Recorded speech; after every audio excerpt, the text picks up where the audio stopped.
Olá, eu sou o pastor Fernando Henrique, da Comunidade Cristã Nova Vida. Chegamos ao capítulo 5 de Efésios. Na nossa aula de hoje temos como tema Imitadores de Deus. Aliás, é esta frase que Paulo inicia no capítulo 5, verso 1. Sede, pois, imitadores de Deus e andai em amor. Nos tempos antigos e até nos tempos bíblicos, um dos desafios era que muitos jovens e muitos homens tinham e admiravam eram os oradores daquela época. E os oradores tinham por premissa 3 ações: a teoria, a mímica e a prática.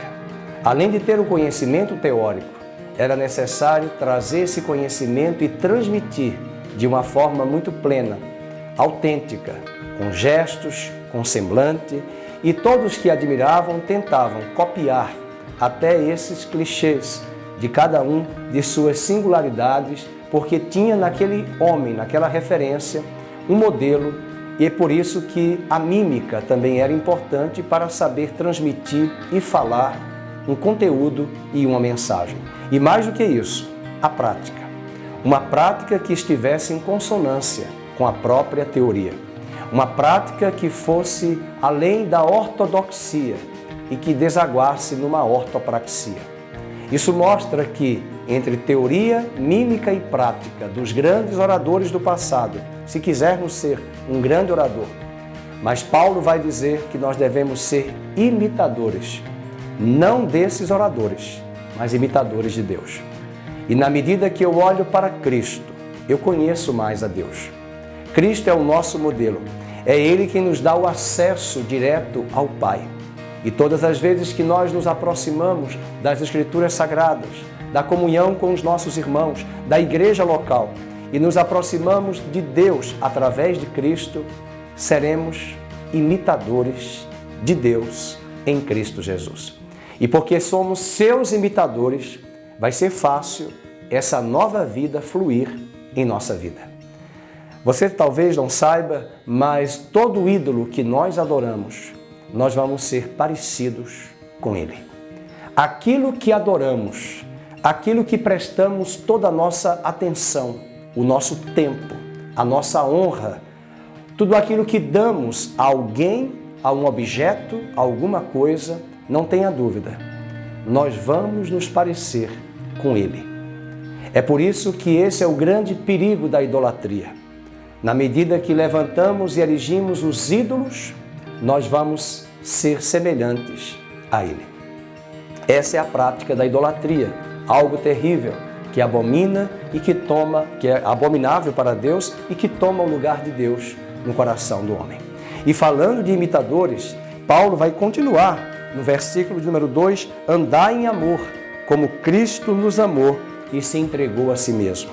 No versículo 3 até o verso de número 5, ele vai voltar a falar daquelas práticas do velho homem. Por exemplo, mas a impudicícia e toda a sorte de impurezas. Paulo está trazendo aqui os pecados na área sexual, os pecados de pornografia, o homossexualismo, que era uma prática aprovada na sociedade da época comum, algo que também estava igual para a prostituição, o adultério, a fornicação. E essa palavra fornicação vem de porneia, que traduzido seria as práticas das relações sexuais ilícitas que os gentios, na sua vaidade, obstinados e endurecidos, praticavam. Paulo traz, mostrando no verso número 3, que nem sequer se nomeie entre vós como convém aos santos. Essa prática deve ser banida. Além disso, no verso 4, ele diz, nem conversação torpe, nem palavras vãs, chocarrices, coisas essas inconvenientes, e ao invés de palavras frívolas, palavras torpes, como nós estudamos no estudo anterior, ele diz, pelo contrário, trago em vossos lábios palavras de gratidão, palavras de ações de graça.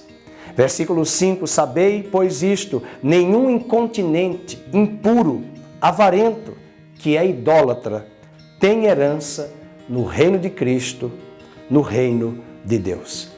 E o que nos chama a atenção é que todas essas práticas da natureza adâmica, todos esses tentáculos, todas estas ações do velho Adão, um dia haverá um julgamento e um juízo para isto. É muito importante lembrarmos que naquele dia nós cristãos, seja pela morte, seja pela vinda gloriosa do Senhor, naquele dia, Paulo diz na carta aos Coríntios, nós compareceremos perante o tribunal de Cristo.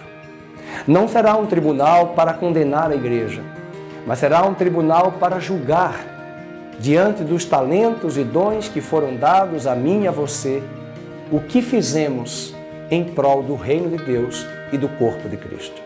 Se temos usado a nossa boca, os nossos lábios, as nossas mãos, a nossa mente para o pecado, para a injustiça, no velho Adão, agora em Cristo, nós precisamos entregar esses mesmos membros, como diz Paulo em Romanos 6, como ofertas de práticas de justiça para o reino de Deus. O que mentia, não mente mais, fala a verdade. O que furtava, não furta mais, antes trabalha para se subsistir. O que usava de palavras torpes, palavras de chocarrices, de palavras de ira, vai usar de palavras de edificação e de ações de graças. Ou seja, é a velha vida sendo deixada para trás e incorporando uma nova vida. Mas aqueles que insistem ou insistirão em viver numa velha vida com os ditames do velho Adão, o apóstolo Paulo diz no verso de número 6, ninguém vos engane com palavras vãs, porque essas coisas, essas práticas que ele havia mencionado nos versículos anteriores, vem a ira de Deus sobre os filhos da desobediência. E estará reservado um julgamento sobre isso. E no verso número 7 diz, portanto, não sejais participantes com eles. E no verso anterior diz, porque por estas coisas virá a ira de Deus. Mas Paulo também diz no verso número 8, pois outrora, igreja, vós cristãos em Éfeso, outrora, vocês eram trevas. Porém, agora vocês sois luz, vocês são luz no Senhor. E como nós somos luz no Senhor, Paulo diz, andemos na luz do Senhor. Eu finalizo com a palavra que ele diz no verso de número 11. Não sejam cúmplices nas obras infrutíferas das trevas. Vós cristãos, antes porém, reprovai, condenai as obras infrutíferas das trevas, porque o que eles fazem oculto, até o referir-se, o mencionar, é vergonha. Além disso, mas todas as coisas, quando reprovadas pela luz, se tornam manifestas, porque tudo se manifesta pela luz. Pelo que diz, desperta tu que dormes, levanta-te dentre os mortos e Cristo te iluminará. É o que eu desejo para a sua vida. Vamos nos levantar das cinzas do pecado, das cinzas do velho Adão, para sermos ressuscitados com Cristo, para vivermos a nova vida. E na medida que andamos em Cristo, somos instruídos em Cristo e aprendemos de Cristo, pela palavra, o nosso homem interior vai sendo fortalecido na imagem de Cristo Jesus, o perfeito Adão, o último Adão, o homem perfeito. E é esse homem perfeito que vai andar na luz e não mais compactuar com as obras infrutíferas das trevas. Deus abençoe a sua vida. Não se esqueça, vós sois filhos na luz. Andai na luz, que é Cristo Jesus. Até breve em nosso próximo estudo.